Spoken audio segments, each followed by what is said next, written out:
The human prisoner's agonized wails echoed through the halls of the Qatarian warship as General Zoltar watched the torture on a view screen, eager to break the captive and learn the secrets of Earth's defenses before his massive fleet invaded. These humans are resilient. They refuse to talk, Commander Lyra said, unease in her voice.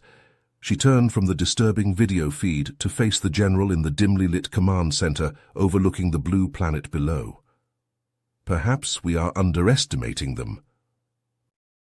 Zoltar scoffed. They are primitives. Did you see how easily we captured their ships and overwhelmed their fleets? They are no match for our superior technology and might. Yet they fight so fiercely. They would rather die than betray their world. That is admirable. Zoltar fixed Lyra with a cold stare. Admire them all you want. After we conquer their planet and enslave their people, mark my words, these impressive humans will break like all the others. It is only a matter of time and pain. Soon we will know all we need to crush their puny resistance. Lyra held her tongue, but a sense of unease stirred within her. The general was blinded by arrogance, assured of Qatarian supremacy, and certain the sadistic interrogations would bear fruit.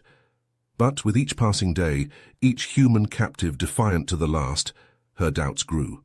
Were they poking a slumbering beast? If the humans' will proved stronger than their flesh, what hope did the Tarians have should the prisoners escape and lead an uprising? The consequences of underestimating the Terrans weighed heavily on her mind as she watched Zoltar grin sadistically at the torture playing out before them. In a dimly lit holding cell, Captain Charles Rogers sat slumped against the cold metal wall, his face a tapestry of bruises and dried blood. The Qatarian interrogators had been merciless, employing every brutal tactic imaginable to break him, to extract the secrets of Earth's defenses. But despite the agony, despite the relentless onslaught, Rogers remained unbroken, his will as unyielding as the steel that bound him. The cell door hissed open, and Commander Lyra stepped inside, her presence a stark contrast to the brutality that had preceded her.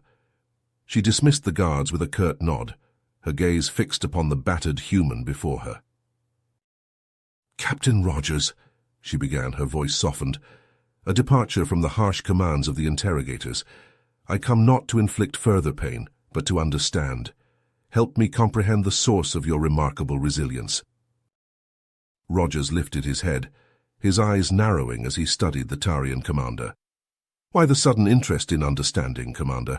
Your people seem content with torture and subjugation." Lyra stepped closer, kneeling to meet his gaze. "Because I believe there is more to your species than meets the eye. Your defiance, your unwillingness to yield, it speaks of something deeper." A mirthless chuckle escaped Rogers' lips. "You want to know the secret of human resilience? It's written in the pages of our history, Commander.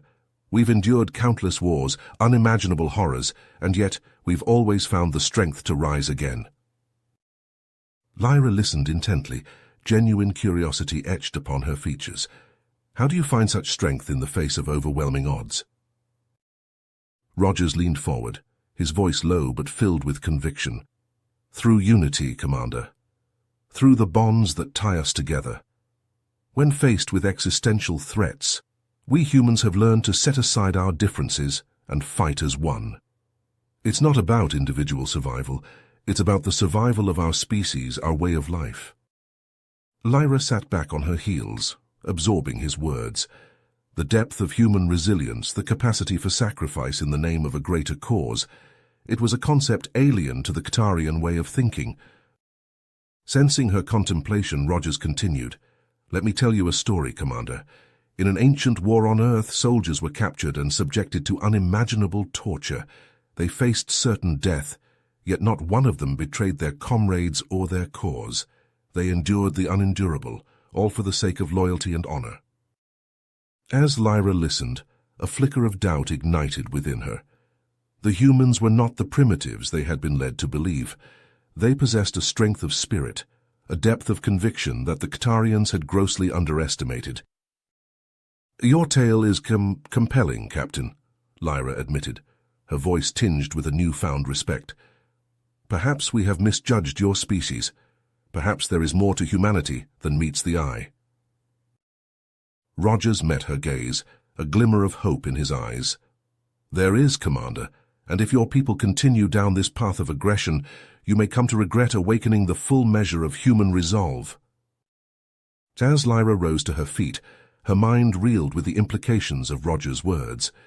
The humans were not savages to be conquered, they were a force to be reckoned with. And as she exited the cell, a seed of doubt took root within her, questioning the very foundation of the Tarian invasion.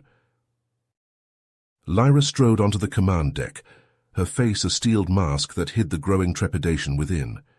She approached General Zoltar, who sat upon his raised dais overlooking the view screens that displayed the blue planet below. "General, I must speak with you about the humans," Lyra began, her voice steady despite the weight of her words. "My conversations with Captain Rogers have revealed a depth of resilience and unity among their species that we may have underestimated." Zoltar turned his gaze upon Lyra, his eyes narrowing. "Underestimated? Lyra, their stubbornness is a sign of their inferiority, not their strength. They cling to their primitive beliefs in the face of our superior might." Lyra held her ground, unflinching. "Sir, I believe our brutal interrogation methods are misguided. The more we push them, the harder they resist. There may be another way to break their resolve." Zoltar scoffed. "Break their resolve? I have a plan for that." He tapped a command into his console, bringing up an image of a battered human prisoner on the view screen. "I've ordered the execution of this captive. We'll broadcast it to the other humans. Show them the price of defiance." Horror washed over Lyra's face. "General, you can't. Martyring a human prisoner could have the opposite effect. Rogers spoke of a figure from their history, Jeanne d'Arc, who was captured and executed by her enemies. Her death only inspired her people to fight harder, to resist with even greater ferocity." Zoltar waved his hand dismissively. "Primitive superstition. You put too much stock in their tales, Lyra." Lyra pressed on. "It's not superstition, General. It's a testament to their spirit. If we create a martyr, we risk galvanizing their resistance, strengthening their resolve to fight against us." Zoltar rose from his seat, his eyes flashing with impatience. "Enough. I will not be swayed by your soft-hearted sentiment, Lyra. The execution will proceed as planned. It will crush their spirits and pave the way for their total subjugation. The Qatarian Empire will not be denied its prize." Lyra clenched her jaw, realizing the futility of her argument. Zoltar's arrogance blinded him to the potential consequences of his actions. As he strode from the command center, confident in his decision, Lyra was left alone with her growing sense of unease. The humans were not the weak, primitive species they had been led to believe, and now, with the impending execution, she feared that Zoltar's actions would only serve to awaken a sleeping giant, one whose fury and determination knew no bounds. In the execution chamber, Lieutenant Michael Thompson knelt before the firing squad, his head held high despite the bruises and cuts that marred his face. Qatarian guards aimed their plasma rifles at his chest, fingers poised on the triggers.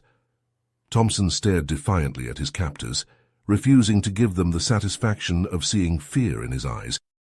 Suddenly the door burst open, and Lyra charged in, her own weapon drawn. With lightning speed she fired at the guards, stunning them with precise shots. Thompson seized the opportunity, leaping to his feet and grabbing a fallen guard's rifle. Together, they fought their way out of the chamber and into the corridors of the ship. As they ran, Thompson turned to Lyra, panting. "I can't believe you did that. You saved my life." Lyra glanced at him, her eyes filled with a newfound respect. "I couldn't stand by and watch them execute you, not after everything I've learned about your people's resilience." Thompson nodded, a grim smile on his lips. "We've been planning an uprising, you know. Captain Rogers has been gathering intel during his interrogations, passing it along to the rest of us. We've got a plan to take back the ship." Lyra's eyes widened. "Rogers? But how? He's been under constant surveillance." "He's a clever one, our captain. Used coded language, subtle gestures. The Qatarians never caught on." Thompson's voice grew somber. "Your people underestimated us, Commander. Our resolve, our determination to resist. It's only grown stronger with each passing day, each act of cruelty inflicted upon us. Lyra nodded, a sense of shame washing over her. I see that now.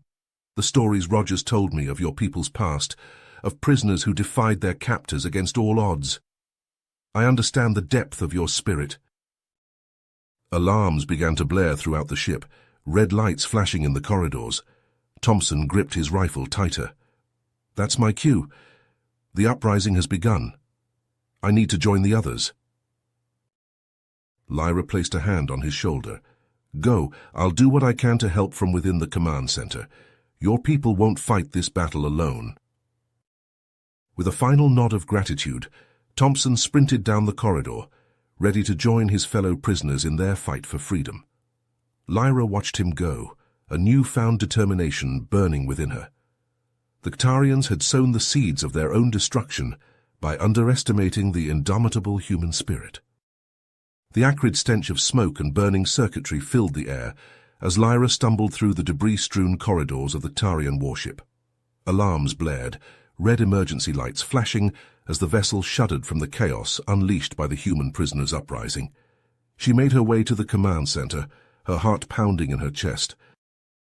There, amidst the wreckage of shattered consoles and sparking wires, lay General Zoltar, his once proud form now broken and bleeding. Lyra rushed to his side, kneeling beside him as she assessed his grave injuries. Zoltar coughed, a trickle of dark blood escaping his lips.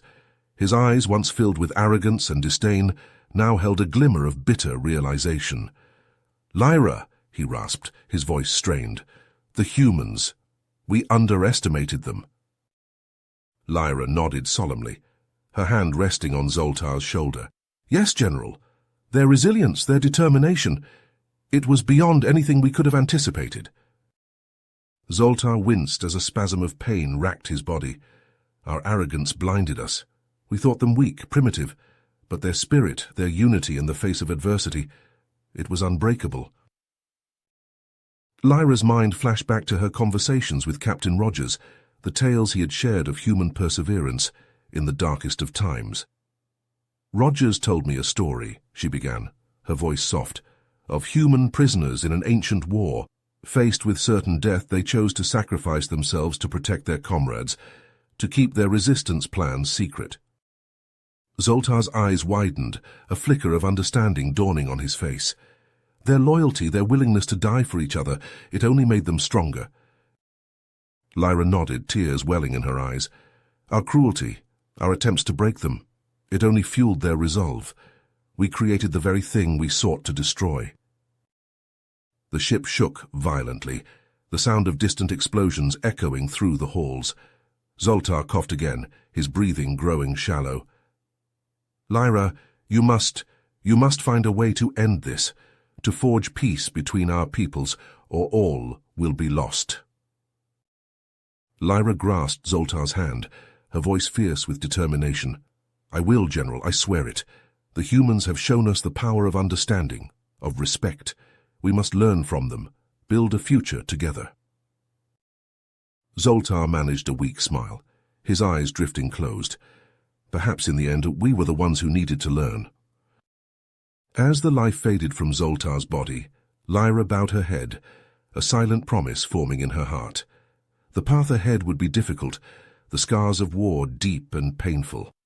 But the humans had taught them a valuable lesson, one that would guide them towards a brighter future. Rising to her feet, Lyra surveyed the destruction around her, the price of their arrogance laid bare. The battle was won, but the war for understanding had only just begun. With a heavy heart, she stepped forward, ready to face the challenges ahead, to build a bridge between two worlds torn asunder by the indomitable human spirit. You have reached the end of the story. If you enjoyed this story and want to support us, please leave a like and subscribe to our channel, and for every comment that says 88, I will heart every single one of them. Thank you for your time.